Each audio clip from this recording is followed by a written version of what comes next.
entender o passado para compreender o presente e traçar o futuro. Segundo a Constituição Federal, configuram o patrimônio as formas de expressão, os modos de criar, as criações artísticas, científicas, tecnológicas, as obras, objetos, documentos, edificações, enfim, tudo que seja a fonte insubstituível de vida e inspiração. O Instituto do Patrimônio Histórico e Artístico Nacional, IPHAN, é responsável por promover e coordenar o processo de preservação e valorização do patrimônio cultural brasileiro. E desde 1972, a Unesco criou a Convenção do Patrimônio Mundial para incentivar a preservação de bens culturais e naturais considerados significativos para a humanidade. Entre os bens materiais brasileiros considerados patrimônios estão a cidade histórica de Ouro Preto, em Minas Gerais, o centro histórico da cidade de Goiás, entre outros. Mas destacamos Brasília, um marco da arquitetura e urbanismo modernos. A cidade é detentora da maior área tombada do mundo, sendo o único bem contemporâneo a merecer essa distinção. Entre as muitas belezas de Brasília, a Catedral, tombada como patrimônio histórico e artístico nacional, é um dos principais pontos turísticos da capital do país. Projetada por Oscar Niemeyer, ela tem linhas arquitetônicas singulares e originais, marcas características dele, como concreto armado, vidro e espelhos d'água. Mas o significado da Catedral vai muito além do que os olhos podem ver. Não é mesmo, padre? Exatamente. Então, a catedral ela tem essa marca de estar no meio da esplanada, como se fosse o primeiro ministério. O ministério que fala da relação entre as pessoas e Deus. Olhando para o alto, vendo os anjos, as pessoas vão ter essa experiência de estar no céu, aqui na terra. A compreensão da preservação da Catedral de Brasília e de outros patrimônios brasileiros reafirma a necessidade de se executar políticas públicas capazes de assegurar a proteção deles. E em Belém do Pará, o Ministério Público Federal está atuando para preservar o mercado do ver-o-peso. Os aromas do pescado, das ervas e dos cozimentos se misturam aqui no ver-o-peso. Com seus 394 anos, esse é um dos mais antigos mercados do país e já foi escolhido em votação nacional uma das 7 maravilhas do Brasil. Tenho uma honra de trabalhar aqui nesse espaço, né, que é o referencial da cidade, nosso cartão postal, né?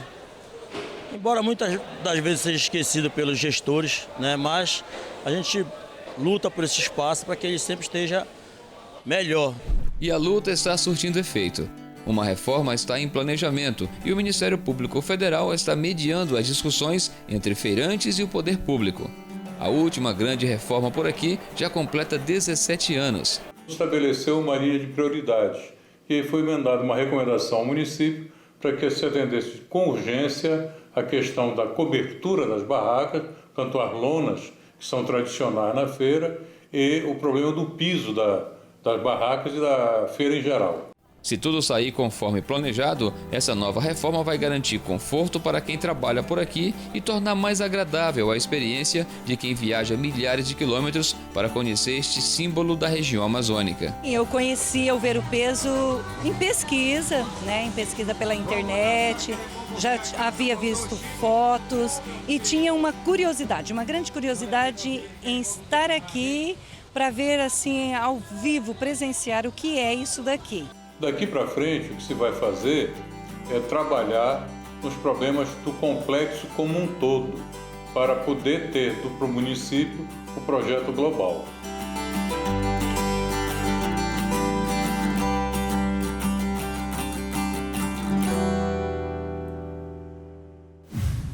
Olá, o Interesse Público traz à tona esse tema que é fundamental para manter viva a nossa história.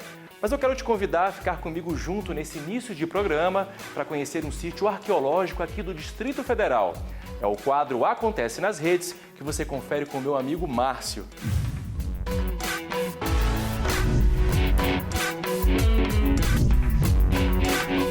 E hoje hoje eu vim aqui para te contar que não são só os edifícios, não. Existem outras maneiras de manter viva a nossa história, inclusive de forma natural. E para falar mais sobre isso, eu estou em um sítio arqueológico. Mas você sabe que lugar é esse? Calma, eu te explico. Os sítios arqueológicos são locais em que ficaram preservadas evidências do que aconteceu num passado recente, distante ou até mesmo remoto. Como você acha que sabemos da existência dos dinossauros, por exemplo? É graças a lugares como esses que nós temos registrados as atividades dos nossos antepassados e encontramos fósseis que comprovam que outros seres já viveram por aqui muito antes de nós. E isso tem sido assunto nas redes sociais. E por incrível que pareça, esses tesouros estão na mira de bandidos. Mas o MPF está de olho nisso. As investigações conduzidas pelo Ministério Público Federal possibilitaram que um esqueleto brasileiro quase completo de pterossauro, que foi levado para a França e estava sendo vendido na internet, fosse trazido de volta para o Brasil. Além do pterossauro, fósseis de tartaruga marinha, de aracnídeos, peixes, répteis, insetos e plantas que também foram roubados serão devolvidos.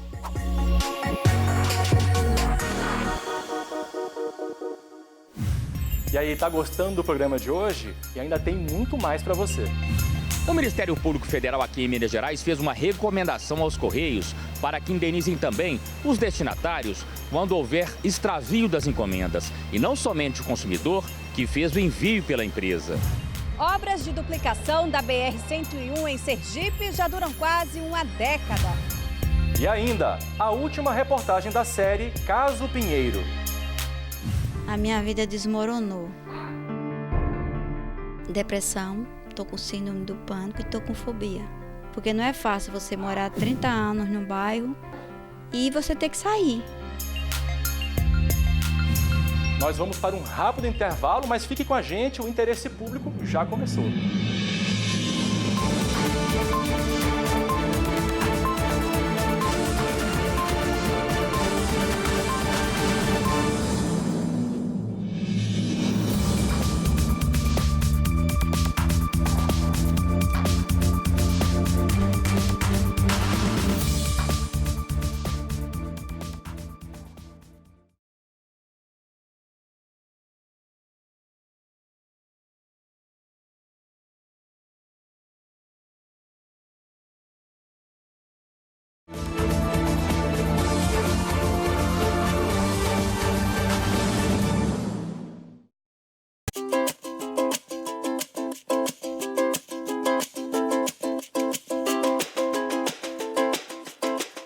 Ir e vir é um direito sagrado. E é nessa hora que os aplicativos de transporte são uma mão na roda, principalmente para quem quer fugir do ônibus lotado ou prefere não dirigir. Alguns municípios tentaram interromper o uso desses aplicativos, mas o Supremo Tribunal Federal concordou com o MPF e declarou inconstitucionais as leis municipais que proibiam o serviço. Conhece alguma cidade que está impedindo o funcionamento dos aplicativos? Saiba como denunciar em nossas redes sociais.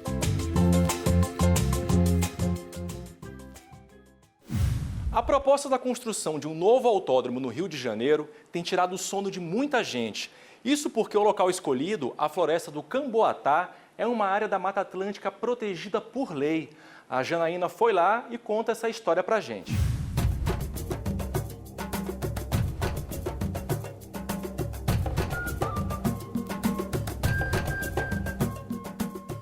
São mais ou menos 200 hectares de um tipo de vegetação que só restou aqui, neste pedacinho do Rio de Janeiro. A floresta do Camboatá, na Zona Oeste, é o único ponto remanescente de grande porte de Mata Atlântica em área plana da cidade.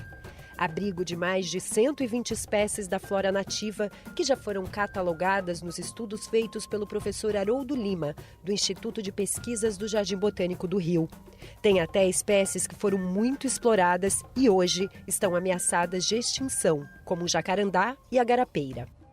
É algo muito especial essa floresta aqui, tanto em biodiversidade quanto em qualidade de espécies que sobreviveram num tipo de floresta que não existe mais, praticamente foi foi toda destruída no município do Rio de Janeiro, que são essas florestas de terras mais baixas. Segundo o professor, que pesquisa essa área desde os anos 80, a posição estratégica da floresta do Camboatá, situada entre os maciços da Tijuca, da Pedra Branca e do Jericinó-Mendanha, faz dela também um importante corredor ecológico para a fauna da Mata Atlântica. Essa floresta, apesar de ter vários pontos degradados e que elas foram impactadas pelas atividades aqui dentro, ela ainda tem a composição de espécies e a cobertura vegetal que pode perfeitamente ser restaurada. Mas, ao contrário disso, a Prefeitura quer executar um projeto que prevê destruir toda a área, a construção do novo autódromo do Rio. A ideia não é nova. Estava sendo conduzida pelo Estado e pela União num licenciamento simplificado do INEA, o Instituto Estadual do Ambiente. Mas ambos foram condenados pela Justiça Federal, no ano passado, a não fazerem qualquer intervenção na área sem um estudo de impacto ambiental. Para nossa surpresa, depois de ter a sentença, o Estado não recorreu.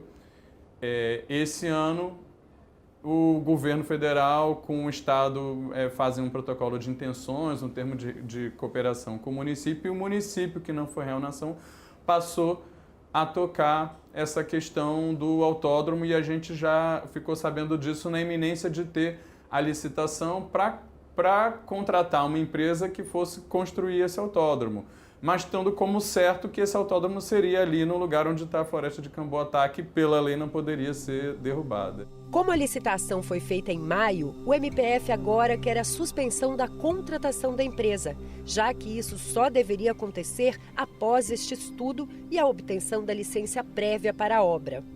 Na ação, o MPF aponta 2 áreas próximas à floresta do Camboatá, onde seria possível construir o autódromo nos mesmos moldes e sem derrubar a mata. Os 2 terrenos também pertencem ao Exército Brasileiro e poderiam ser cedidos pela União ao município para viabilizar o empreendimento. Destruir essa área e pavimentá-la ou construir pistas de um autódromo vai fazer com que essa área, ao invés de ser uma ilha de uma temperatura mais agradável, amena, de amenização da temperatura, ela vai virar uma ilha de calor. Não conseguimos admitir que seja feito um autódromo neste lugar, porque precisamos de manter essa área, até porque ao longo dos anos nós sofremos muito com a mudança climática daqui.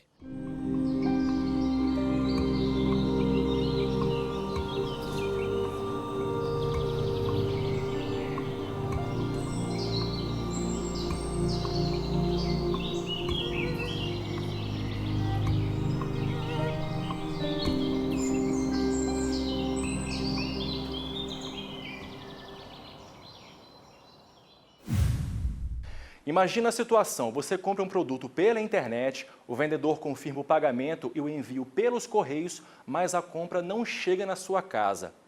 E agora, você fica no prejuízo?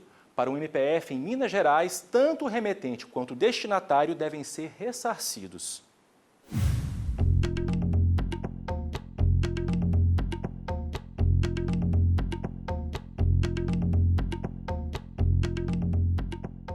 O preço é alto, o tempo de entrega é muito grande e muitas vezes, já aconteceu comigo, a encomenda não chega e fica por isso mesmo. É assim que o professor aposentado Vinícius descreve o serviço prestado pelos Correios em Minas Gerais, e ele tem mais histórias frustradas para contar sobre extravios de encomendas. Tem casos na família, da minha filha também, que mandou um presente de Natal, uma coisa que era até valiosa, declarou o valor para o Rio de Janeiro e disseram a ela que houve um assalto no caminhão de entrega, uma coisa assim, e nunca aconteceu nada. A pessoa não recebeu, ela não foi ressarcida e ficou por isso mesmo.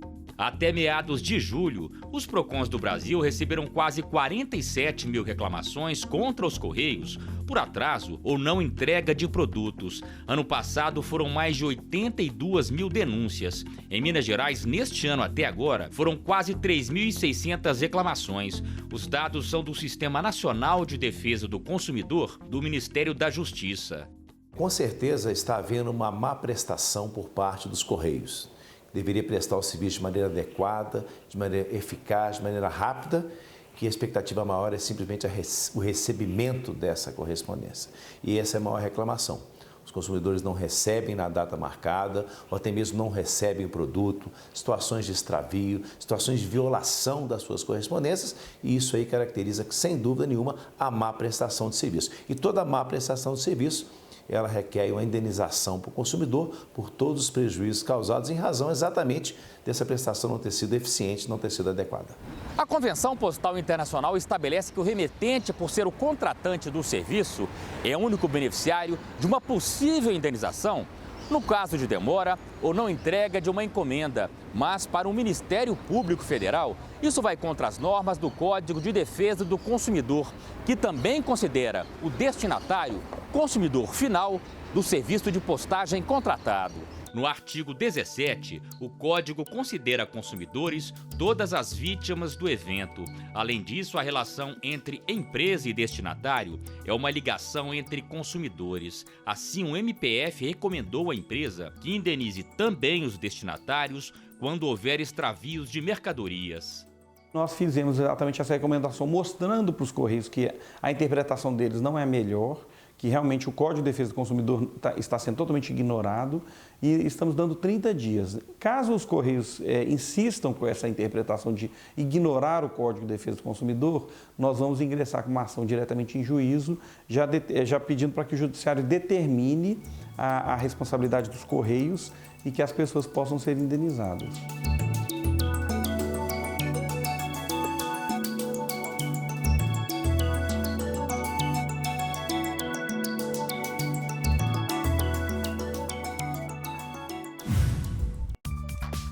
E depois do intervalo, você vai assistir a última reportagem da série Caso Pinheiro. Fique com a gente, o Interesse Público volta já.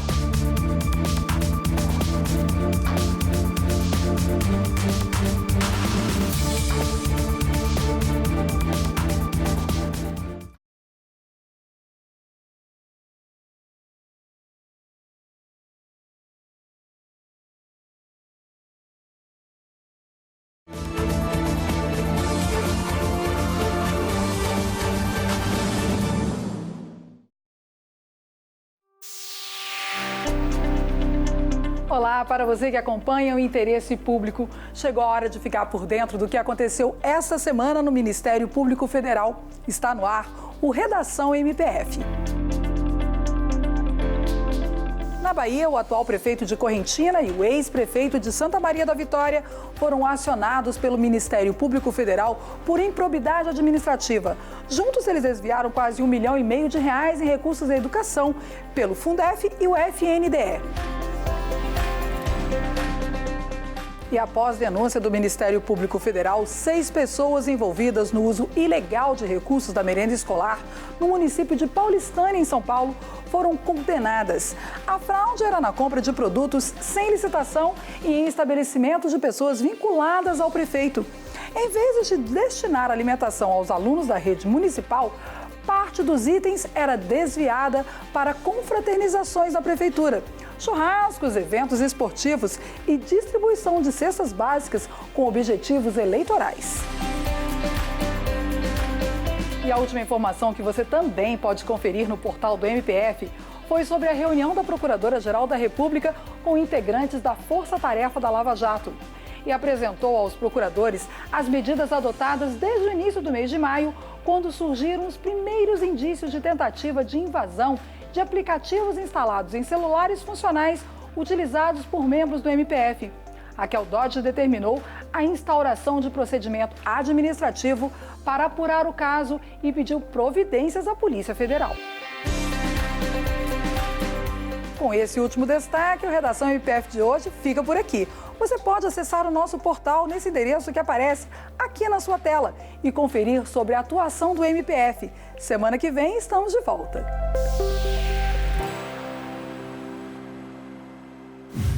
Que as rodovias brasileiras não são lá essas coisas não é segredo para ninguém, né? Um exemplo é o trecho da BR-101 em Sergipe. As obras na rodovia já duram uma década e os problemas se acumulam.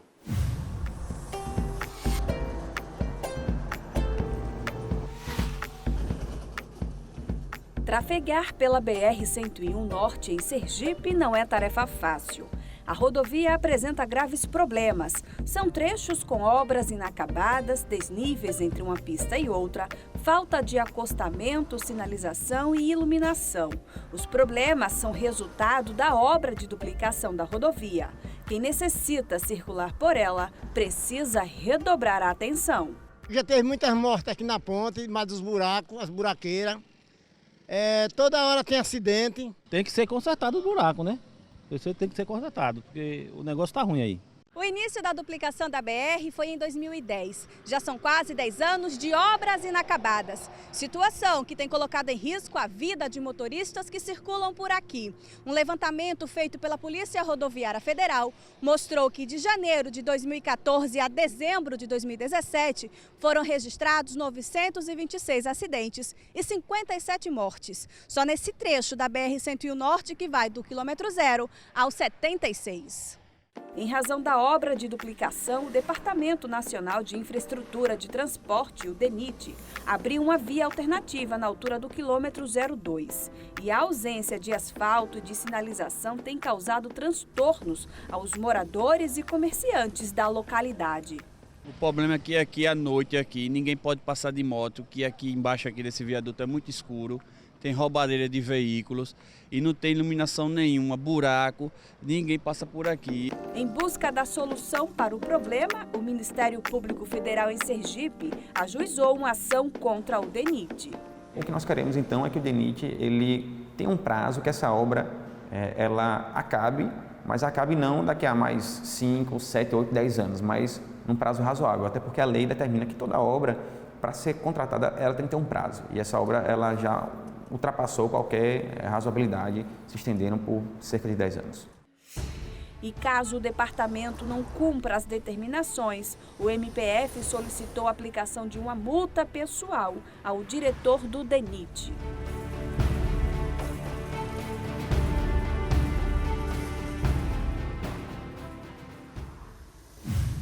Nas últimas 2 semanas, nós mostramos a situação de moradores de alguns bairros de Maceió que estão saindo de suas casas porque o solo está afundando. E hoje, encerrando a nossa série, vocês vão ver que o problema não está apenas no afundamento do solo, mas também na saúde das pessoas.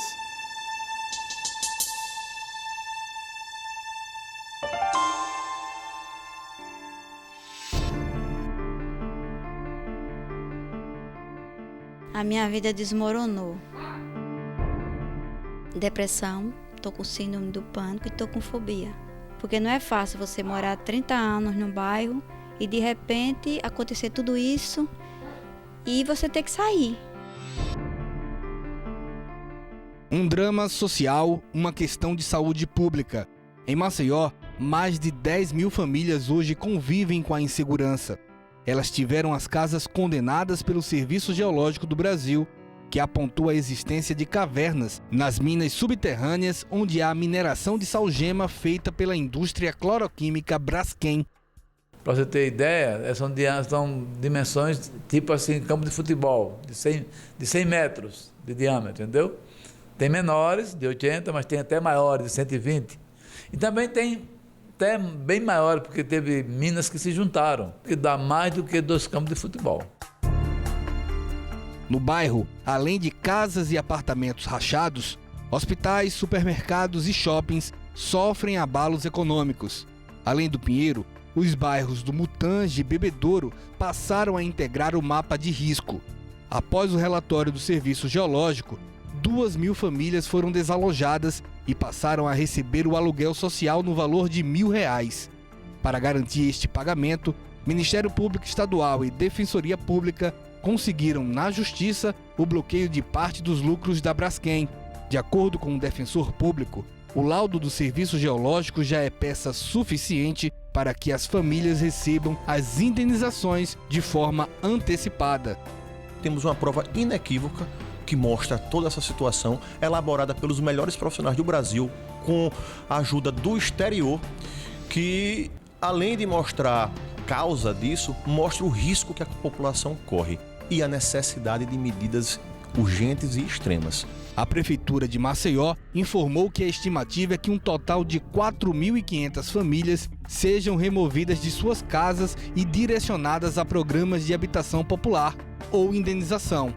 O cadastramento já foi iniciado. A Prefeitura, na encosta, tem 1.240 casas ficando prontas até dezembro. 740 ficam prontas nos próximos 60 dias e essas 740 serão destinadas a essas pessoas. As outras 500 também a essas pessoas, mas só ficarão prontas entre dezembro e janeiro. Há também a preocupação com o futuro dos bairros prejudicados, como é aqui o caso do Mutange. O MPF já realizou 9 procedimentos, 8 recomendações e fez 58 reuniões. O grupo de trabalho quer evitar o agravamento dos danos e assegurar a recuperação da região. Toda atividade mineradora, como ela por ser impactante pela sua própria natureza, tem que haver os estudos dos impactos ambientais e eles não foram exigidos em nenhum momento e também esse foi um dos motivos da ação. E que sejam adotadas medidas cabíveis com relação ao encerramento das atividades até para garantir a segurança daquela população afetada pelo fenômeno.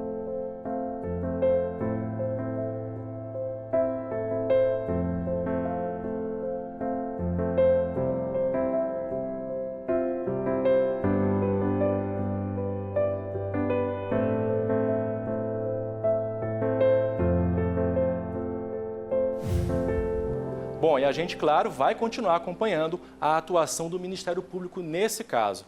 E eu vou ficando por aqui, mas antes te convido a fazer um passeio pelos patrimônios históricos e culturais do país. Semana que vem a gente se encontra. Tchau!